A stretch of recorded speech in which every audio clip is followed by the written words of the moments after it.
on the left and the right. And these arms can pull out this stopper, plant the stopper into the mud and take out a huge core of sediment, lift it back out of the mud, and then place it in these PVC pipes to be taken back up to the surface. There's also a vacuum sampler right here that the robotic arm holds like a little Hoover vacuum to pull off biological samples from the bottom and store in these little compartments here. And there are these bio boxes which can be swapped out to hold biological samples, rock samples. There's coral quivers here. You want to take samples of coral. So just about any type of sample you could possibly want. In addition with being equipped with these incredible cameras, so we could get beautiful images of the seafloor, lasers for measuring animals and other specimens that we didn't want to take back up off of the seafloor, and everything you could possibly want. So if you're ever interested in following this type of work, every time the ROV Sebastian is on the seafloor, it is live streamed. So you can watch these dives in real time, 24 hours a day. They do 24-hour operations. So if you're up in the middle of the night and you don't know what to do with yourself, you can watch the ROV. It's very soothing. And I did not know this, but there are actually like ROV enthusiasts who follow these dives round the clock. They like wake themselves up in the middle of the night so they can follow the next dive. They would chat with us on the live stream chat and tell us what animals we were seeing. They are like that into it. They're like super fans of ROV dives. It was really cool to get to interact with these folks. So this is what the Sebastian looks like as it's being launched off of the deck of the Falkor here. It's lowered in this huge crane. And then we can follow the dive all the way down to the bottom. And it takes a few hours to get to the bottom if you're going down up to 4,000 meters, I think is its actual maximum depth. So we couldn't go all the way to the bottom of the trench, unfortunately. But I think it's either 4,000 or 4,500 meters is its absolute maximum. So it takes several hours to make this descent all the way down to the bottom. And then you get however many hours of dive time you plan. I think we usually did 8. There was one day where we did 16 hours. I did not get very much sleep that day. And then we bring it back up on deck to take all of the samples off and process them. So this is an ROV. It's a remotely operated vehicle. So there's nobody on board the Sebastian. It's not like Alvin. Alvin is like a submarine where you have folks inside of the sub crewing the submarine and being like down at the bottom of the ocean. This is an ROV, so everybody who's operating it is on deck in what we call mission control. Looks an awful lot like mission control at NASA, right? So there's all of these monitors here that can be used to monitor the progress of the ROV. So you can take a look at maps of the progress of the ROV along the bottom. There's planned waypoints that the pilots are told to aim for. The maximum speed that you're going is about 1 kilometer or 2 per hour. So about 1 mile an hour at the most. It's not fast. The ship very, very slowly follows behind you. And fortunately, the ship has dynamic positioning so that it doesn't drift away from the ROV.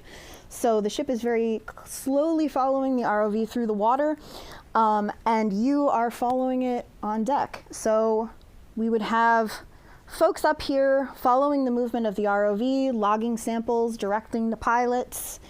These are the ROV pilots. There are 2 flying the ROV at any given time. And they do call it flight. They call it flying the ROV. So there's 2 of them. They're amazing, highly trained folks who have one of the most incredible jobs in the world. I'm super jealous. They get to fly this ROV along the bottom of the ocean with their little joystick and pick up samples, and it's tons of fun. And then there would always be a dive lead. This is Drew Palmer from the Florida Institute of Technology, who was with us on board the ship. So the dive lead would direct the pilots in taking samples from the bottom, and also would be the host of our YouTube live stream, so would interact with folks at home while they were watching the dives. So, how do you find methane leaking from the seafloor when it's several thousand meters down? Well, first you do a lot of mapping. So we used something called multi-beam sonar to take a topography of the ocean floor. So just like taking the topography of the hills and valleys and mountains that we see on the surface of the Earth, we were mapping the seafloor in the same way using sonar. And sonar is an incredible tool for looking for things on the bottom of the ocean floor, but it has its limitations. So if you have methane leaking from the bottom of the seafloor at shallow depths, it can literally form these incredible plumes of bubbles. So these are bubbles of methane coming out of the seafloor. When I say methane, does everybody know what I'm talking about? Natural gas, right? The gas that we use for stoves and heating homes, that's methane, right? So this is literally natural gas coming out of the bottom of the seafloor in these bubble streams. And you can see them on sonar if they're shallow enough. You'll actually see these great big streams of bubbles coming out of the seafloor on the sonar. However, if you get into really deep, really cold water, the methane stays in solution. It doesn't form bubbles as a gas. It stays dissolved in this cold, deep, pressurized liquid. It's kind of like if you have a can of soda and it's very, very cold and you crack it open. Now you've released the pressure on that can of soda. Now it's exposed to the room temperature air. The bubbles of carbon dioxide inside of the soda are going to start coming out, right? This gas is under an extreme amount of pressure. It's very, very cold, so it's going to stay in solution. It's not going to bubble out. So this is basically how petroleum behaves in the very, very deep sea. It stays dissolved. It doesn't come out as a bubble. It just stays in solution, and you won't see it as bubbles of gas. So we tried to look for bubbles. We hoped we would see bubbles. We were pretty confident that we would not because we were looking at depths of at least 2,000 meters, maybe more. So that's roughly 200 atmospheres of pressure, 200 times the pressure at sea level. So we weren't counting on seeing any bubbles. Okay, not a great solution. What can we do instead? We can also use a form of sonar called backscatter. So what backscatter does is, in addition to checking out where these ripples and valleys and hills and mountains are on the bottom of the sea floor, it also tells you the difference between solid rock and mud. Sonar is basically bouncing sound off of something and then measuring the sound as it comes back. Rocks are going to bounce the sound back differently than soft mud, which is going to absorb most of that sound. So using backscatter, we could tell whether we were looking at a ridge of rock or a whole bunch of soft, pliable mud.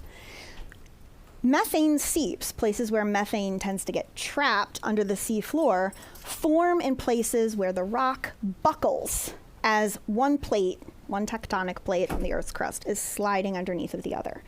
And so we were looking for places where we would find these ridges of rock, where methane was most likely trapped underneath the soft sediment on the other side of a ridge. So we would find these spots, like this, which have this bright white characteristic. That looks like rock. If it has this, grayer or dark black character to it, that's probably sediment and not rock. It's not going to appear as bright. You may also notice you get a lot of these lines that look like a barcode. That's noise. So as the ship is going along, measuring the bottom of the seafloor as it's traveling across the ocean waves, if it hits a current and the waves are beating against the side of the ship as it's going along and it's doing this, it creates this noise in the figure. So there were spots that we had a really difficult time measuring because we were going against the ocean current. And so we would get all of this noise in the data. But we'd basically go back and forth, mowing the lawn, so to speak, right? And if you have a big patch of lawn and you need to mow it, you're going to go along one strip, turn, go back along that strip, turn, go back along that. That's basically what we were doing, except over the surface of the ocean, measuring the bottom with sonar. So we spent a lot of time staring at maps and staring at maps and trying to figure out where is the best place for us to drop the ROV. Because like I said, the ROV can only go about a mile an hour and you only get so many hours of bottom time. So you don't want to drop the ROV and just hope you stumble across something. You want to put it in an area where you are most likely to trip over a methane seep. Then when the ROV was actually on the bottom, we could also look for bubbles on the ROV's sonar. So the ROV is equipped with sonar that fans out in front of it, and we could look for bubbles that way. But again, under that amount of pressure and at those temperatures, it's not as likely. And lots of crawling along the ocean floor. So we would pick a likely spot to look for these methane seeps coming out from underneath of the seafloor, and hope that we would trip across one. To give you kind of an analogy of what this is like, imagine if you were outside right now on a trail and you had a single flashlight and you were trying to find a particular species of mushroom. And you're just walking back and forth with this one light, hoping that you will see this mushroom on the ground. That is what this kind of work was like, just hours of staring at the seafloor and crawling along. Now that's not to say that it was super boring, because we did get to see a lot of really, really amazing ocean life all along this trip. For example, one of my particular favorites, we saw these incredible living fossils, these crinoids. They look like flowers, but they are actually related to sea stars. So they are an invertebrate that has this like beautiful long stalk. And we would come across fields and fields of these crinoids that turn into the sea current like sunflowers turning into the sun. So the current would just be pulling all of this food right into the mouths in the center of their bodies. They would turn into that current to capture that. It was just absolutely gorgeous. These incredible bathysauruses, which is, they look like dinosaurs, right? These like incredible fish. Gorgeous anemones, these beautiful jellies and comb jellies, and another personal favorite, of course, Dumbo octopuses. 'Cause look at that! Look at his little face. And he's got the little flaps. We saw lots of Dumbo octopuses. It was really cool. Some other folks who worked on the ship regularly were like, maybe we'll see one if we're lucky on a cruise, and we saw like 4 or 5. It was really cool. So we're crawling along the bottom, hoping that we will find the signs of a methane seep. And we start to see these guys. Squat lobster. It's like a B-52 song. So squat lobsters hang out around hydrothermal vents and methane seeps. And we kept seeing these little guys and thinking, are we getting close? Are we close? These guys are so funny too, because if you try to capture them with the little vacuum on the ROV, you kind of have to get behind them because they swim backwards away from the little vacuum. So you have to like sneak up behind them with the hose.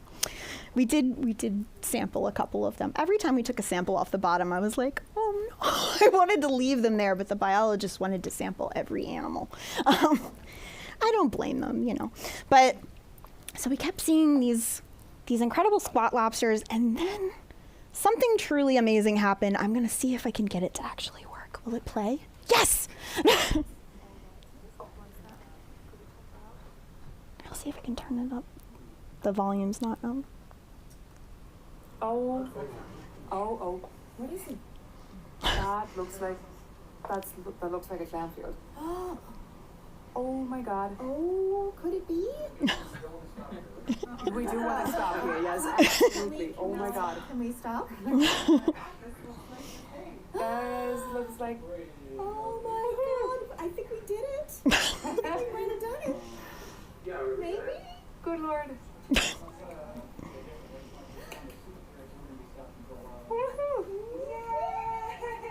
Okay, the sampling starts.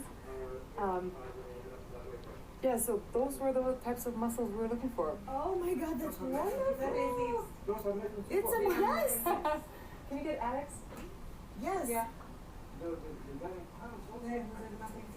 Oh my God. So you can see these like huge clams here Yeah. that thrive on these methane gases seeping up from underneath of the sea floor.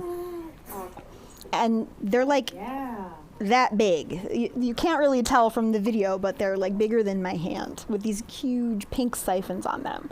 Can you send me getting that picture some you people. took? Yes. I'm not at of a course. good angle to take any from where I'm sitting. I'm not at a great angle either, but I'm gonna wait. So you can see how long it takes. I'm just going to turn this down a bit. You can see how long it takes when you stop to actually settle the ROV carefully on the bottom, stop at a location, and then prepare to actually sample. This whole process is very, very slow because you're controlling it all remotely from on deck. And to kind of put things into context, like, this was after 12 hours of a dive, of going along the bottom, waiting to come across something like this. And we were, as you can see, pretty excited. That's me losing my mind in the center there. So yeah, so what we found was absolutely gorgeous. In addition to finding these huge clams that, as I said, are like big, I have little hands, but like bigger than a grown person's hand, right? With these gorgeous pink siphons. We also found these incredible tube worms nearby with their little plumes. If you go into the video previously, there was like these sea pigs also, these they're sea cucumbers. They're called sea pigs because they've got this little like snout and legs. They're kind of adorable. And so we found all of these incredible signs of life here. Signs that there was methane underneath of the seafloor that was actually feeding these habitats, these incredibly diverse habitats. And this is the only, I wanna really drive home, this is like the source of energy for this area. The light here is all the light from the ROV. We are at, I think, 2,800 meters here. It is pitch dark. If we turned off the lights on the ROV, you would see nothing. So there is a little bit of detritus that kind of trickles down slowly from the sea surface in places like this, or occasionally you'll get dead fish or a whale fall. But the primary source of energy to these locations is this natural gas trapped underneath the sea floor. And you can imagine that on another world like Europa or Enceladus, where these gases are available and they're generated by the same geochemical reactions, that they could fuel life. Maybe not clams, maybe not worms, but most certainly microbial mats, which is what I'm interested in. I'm a microbiologist. I know I've been talking about all these cool animals. I got you tricked into thinking like, oh, she's into the Dumbo octopi. No, microbes. I'm a microbiologist.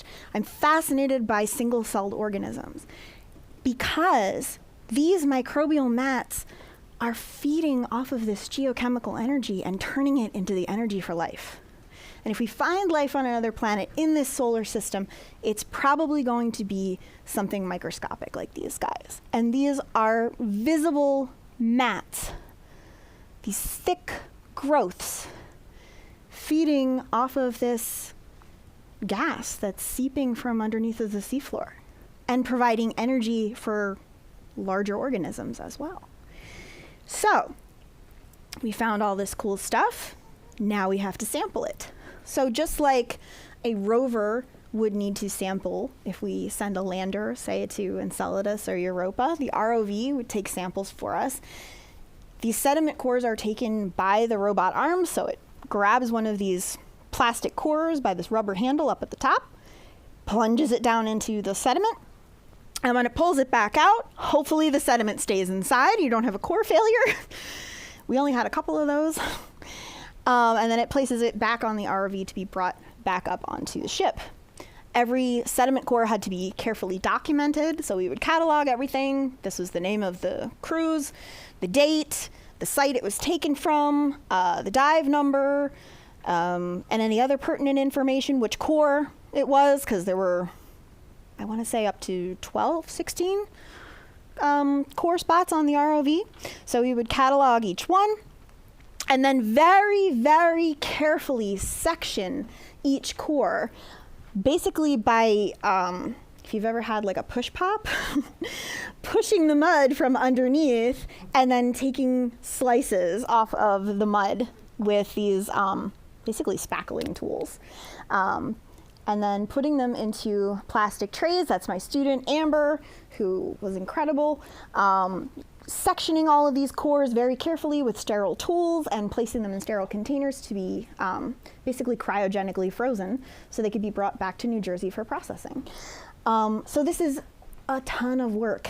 So after these hours and hours and hours of dives, we had hours and hours of sample processing. When I say I did not sleep, I literally did not sleep. And of course, we also took clam samples and crinoid samples and tube worm samples and lots of other animals. Many of these were given to the Chilean museum, the local museum, as specimens of the types of animals that we found off of the coast so that folks in Chile could see all of these beautiful animals that live off of the coast, off of their own beaches. And so we took these samples and cataloged them. These clams, like I said, are huge. I did dissect a few of them myself so that I could look at the microbiome of the clam, so the microbes that live in and on the clam. And the weird thing about these is, like, I assume most of you have had clams at some point in your life. It's not like that. When you cut into them, this red, it looks like blood comes out of them. And there were a few times where we sampled the clam and accidentally crushed it, and it looked like it was bleeding. Every time I was like, oh no, because I just found all of these beautiful animals and now I had to like break them apart. This is why I work with microbes, because I don't feel bad about killing bacteria. I couldn't deal with it. But I did dissect some of these and bring home some of the shells, which was really cool. So the final takeaways from this excursion was we had 8 science days. We had originally planned for 14, but just like with every other type of science, there are always setbacks. In this case, we had permitting issues. So we had to sit in dock and wait for our permitting to come through from the government of Chile before we could leave. So we lost about half of our dive days. But we did manage to map over 1,200 square kilometers of seafloor. We made 7 ROV dives, 3 casts with the CTD, which is measures conductivity, temperature, and depth, and took seawater samples. We took over 300 samples with the ROV and collected 9 terabytes of data. And a lot of that was just sonar data, plus all of the video footage. Because like I said, all of these dives are extensively video cataloged. And they're live streamed, but they're also recorded so that all of that footage is available so that you can go back and see everything that you saw on that dive. The truly, truly incredible thing, and I want to show you real quick, is this 2-minute video that Schmidt put together. So Schmidt Ocean has this incredible media team with photographers and videographers who come out and follow the scientists and interview us and talk to us about our work and capture everything that we're doing. And for every single expedition, they put together a video like this, and they put together one on the methane seeps. It's also on YouTube if you want to go and check it out, but I want to share it with you here today because I love it so much. So.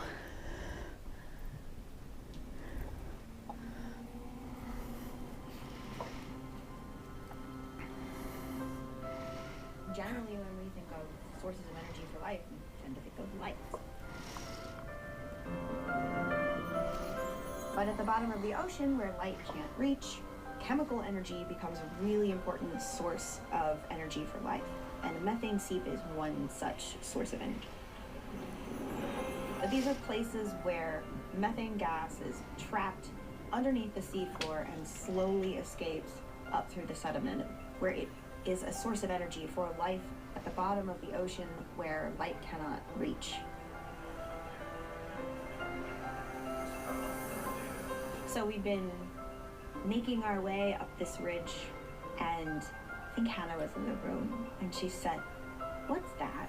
And we zoomed in and we saw just teeny little bubbles of methane coming out from underneath. Oh my god. We do want to stop here, yes, absolutely. And the room just erupted. These kinds of sites are really interesting because it provides us a look at an ecosystem where light is not an available source of energy and chemistry is really the primary source of energy. So these are relevant for understanding life maybe on early Earth, or perhaps also life on other worlds. This is the deepest methane seep that's ever been located off of Chile, and the furthest north, which is very exciting. But I think it's a very exciting opportunity to form collaborations from the local Chilean scientists who I know have been searching for these seeps for a long time.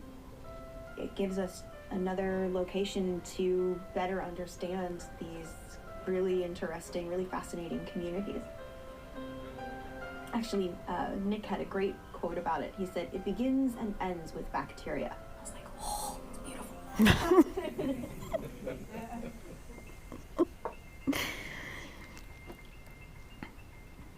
So yeah, this truly was an incredibly interdisciplinary, international effort.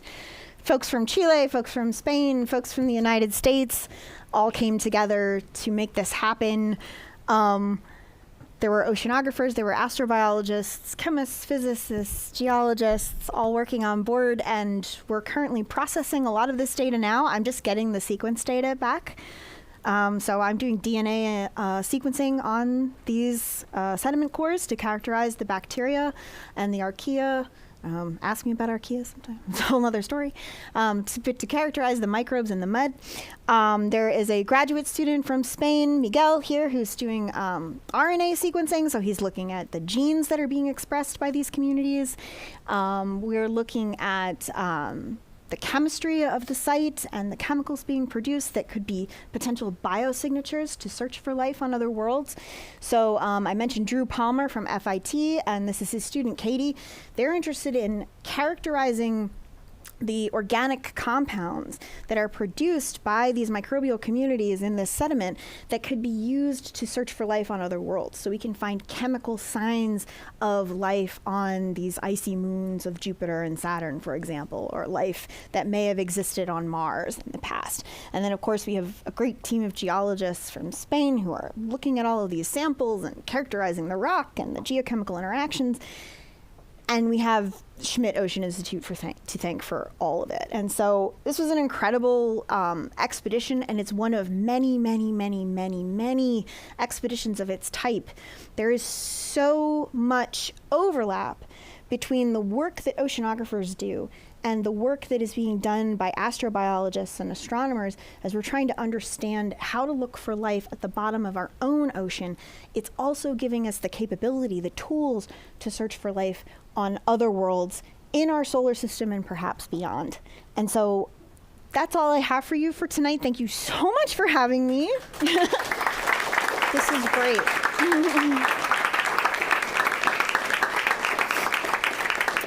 I'm happy to take any questions that you might have about the expedition, the work. Somebody's got to have a question. There you go. Yes. Is it possible to collect live samples, and how does the pressure change affect the samples that you take? That is an excellent question. So if we're taking a sample from several thousand meters down and bringing it on board, generally we're not going to expect that sample to survive the trip, because organisms that are used to existing at that incredible amount of pressure are going to depressurize as they're coming up. So like people have seen pictures of the blobfish, right? Like that fish that kind of looks like this very sad blob of an organism. It doesn't look like that at 3,000, 4,000 meters, right? It looks like that because when you bring it up to atmospheric pressure, it like kind of explodes. And so when we bring up these specimens, it's generally with the intent to dissect or preserve them. For shallower dives, it is possible to bring up live specimens. But for dives this deep, maybe with some exceptions, it's very difficult to preserve them. So generally, like, we're planning on cataloging, dissecting, preserving for a museum or for laboratory work. But yeah, the pressure change is definitely something to consider, even when you're studying microbes. They're obviously much smaller than, full-blown animals, right? Multicellular life. But bringing them from the bottom of the ocean up to the surface, can we get them to culture, to grow in a laboratory at atmospheric pressure when they're used to being at 300 atmospheres? So there's like special equipment even to to get those organisms to grow in the laboratory. So yeah, that pressure change is immense. Thank you. Yeah. How do we know that there's water under the crust in Europa? So that is because water is ejected from underneath of the ice as a plume. And so we've detected these plumes of ice water, coming from the surface of Europa and the surface of Enceladus. And we even know a little bit about the composition of the ocean underneath the ice. I think we know more about Enceladus, actually, than Europa in terms of the chemistry of that seawater. So we know that it is alkaline. It's more alkaline than our own seawater. So instead of being a pH of like 7.8 or 8, which is like our seawater, it's more like between 9 and 11. So very alkaline, very briny. And that's based off of imagery? That's based off of actually getting like flyby imagery of the plumes, and measuring some of the chemistry of the plume. And so I think the plan for Europa Clipper is to do more of these flybys to get more information about the chemical composition of the seawater on Europa. Because I think, don't quote me on this, but I think we think that the ocean on Europa is actually more on the acidic side, but similarly briny to our own ocean.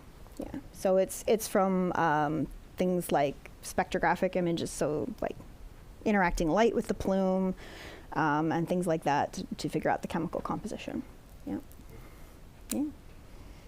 Yeah. I'll get to you at the back next. Is the liquid methane the same as like the brine pools on the bottom of the ocean? Like, what are those brine pools? Oh, so there are actually brine pools associated with methane seeps. So a brine pool is basically a pocket of incredibly salty water that is at the bottom of the sea floor, and it's so much saltier than the surrounding seawater that it just kind of sits on the bottom and doesn't really mix with the seawater on the top. But brine pools do tend to form in the same types of spots as methane seeps. I'm not as familiar with the geochemistry behind why that is, but there is a connection between them. In a lot of places where you find methane seeps, you'll sometimes find these brine pools as well. Like the Gulf of Mexico, for example, is a really great place to find these brine pools because there's tons of hydrocarbon gas and oil in the Gulf of Mexico, and these brine pools tend to form in the same locations. Yeah. Yeah. With all the microbial life you found there, have there been any viruses discovered? Oh, that is such a good question. So, viruses. Anywhere that you find bacteria, you will find viruses. There are viruses that prey specifically upon bacteria and not animals. And so viruses are really interesting because we think that they're a really important way of shaping the microbial community. They attack bacteria and kill them. And so these form an important pressure on the structure of the microbial community. So when we tend to think of viruses, we tend to think of like viruses that would make us sick, right? But generally, the kinds of viruses that you're going to find are going to be the things that prey on bacteria or maybe animals that live down there. But yeah, anytime that you find bacteria in a place, you will also find viruses there because viruses will attack the bacteria. Yeah. Will we find the superbug down there? I don't know. I hope not. Quick question about the methane. So you guys Yeah. are down there only to look for the methane and see what the reaction is in the environment of the methane? Yeah, so we knew that methane seeps had been found in this part of the world before, further south and further to the north. So we knew that it was a good location for there to be methane seeps. We didn't know if we would find any or where exactly they would be. And because of permitting issues, we could not get super close to the coast. So we were looking in these very, very deep locations, which made finding the methane much more difficult. But we were hoping that we would find these pockets of methane because we knew that they would be good spots to find lots of biodiversity.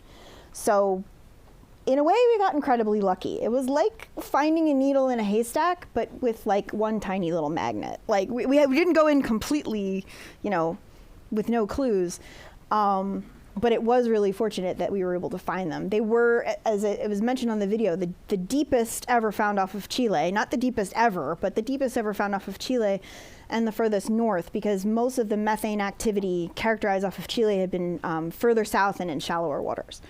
And so we knew that there was probably methane activity under the seafloor, but it was really a proof of concept. We didn't know for sure if we were going to find it or exactly where it was going to be.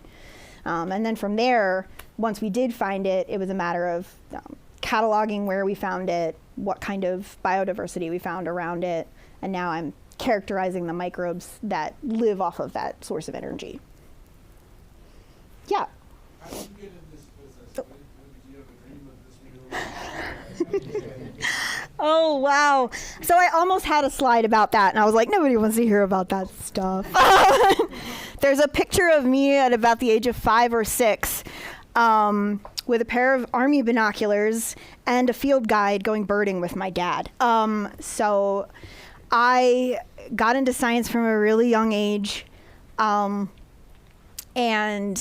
I knew that I wanted to do some kind of science pretty much from the moment I could start thinking about what I wanted to be when I grew up.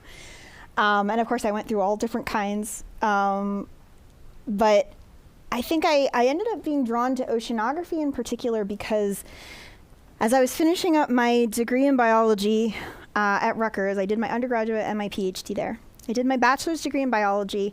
I was really, really interested in microbes and in DNA.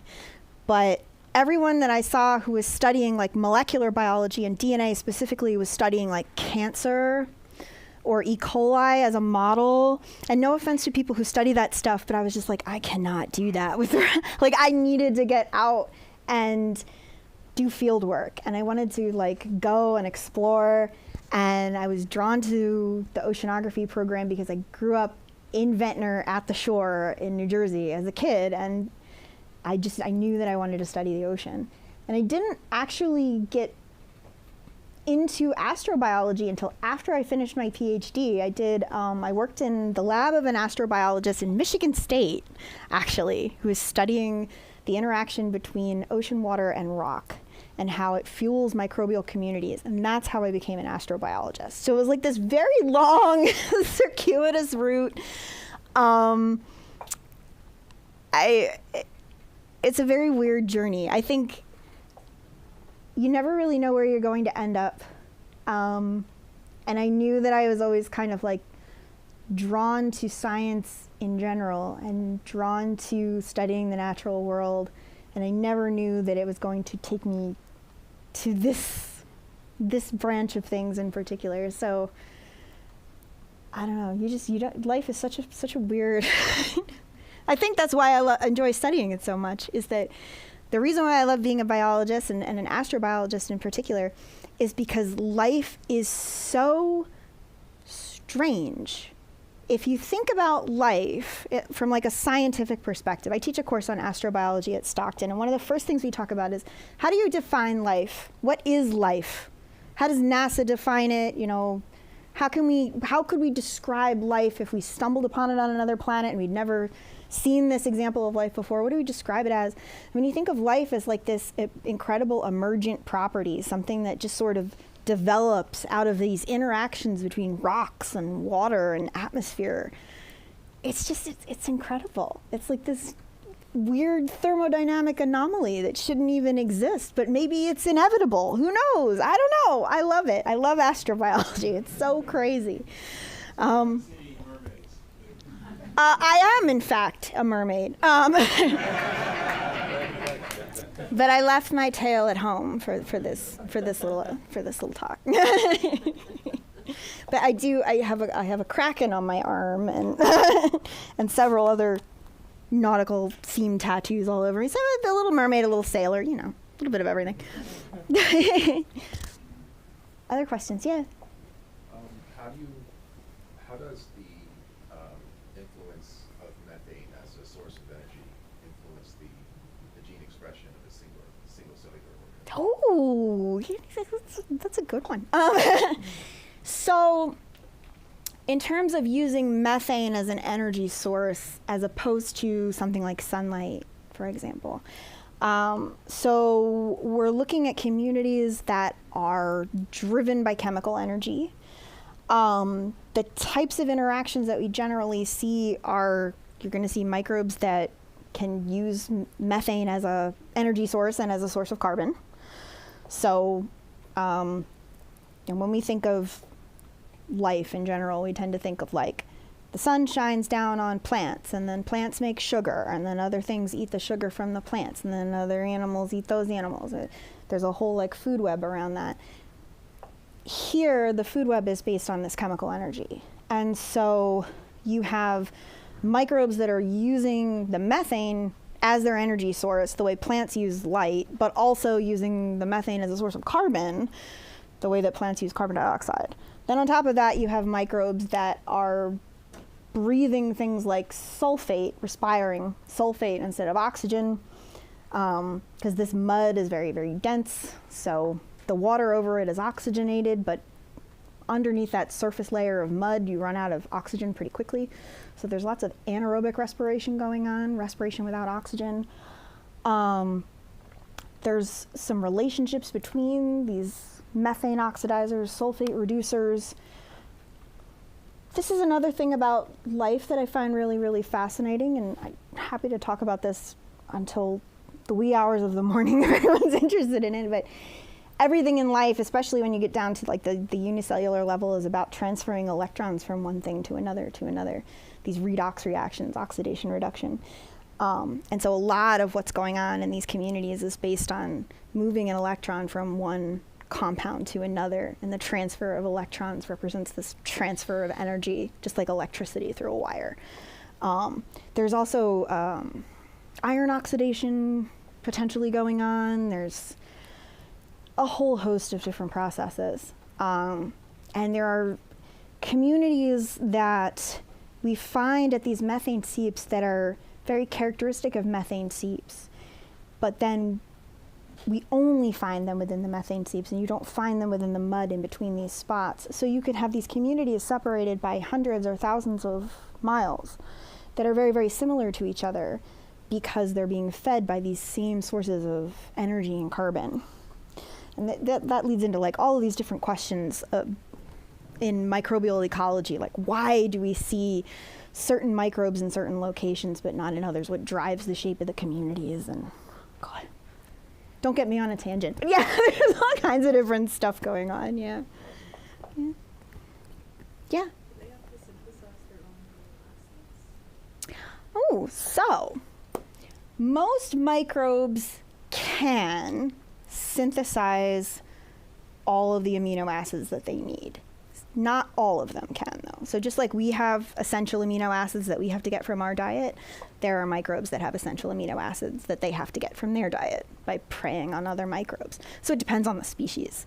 But yeah, that's the really cool thing about life at the single-celled level, is that you can start with all this inorganic material, methane, carbon dioxide, sulfates, sulfides, whatever source of energy, whatever source of carbon you can cobble together and turn it into living stuff. But yeah, so it depends on the species, but yeah.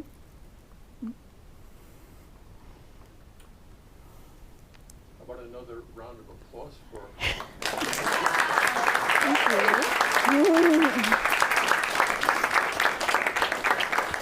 Thank you very much, Lori. Thank You you. guys want to end the stream for this evening? Or if you have, right?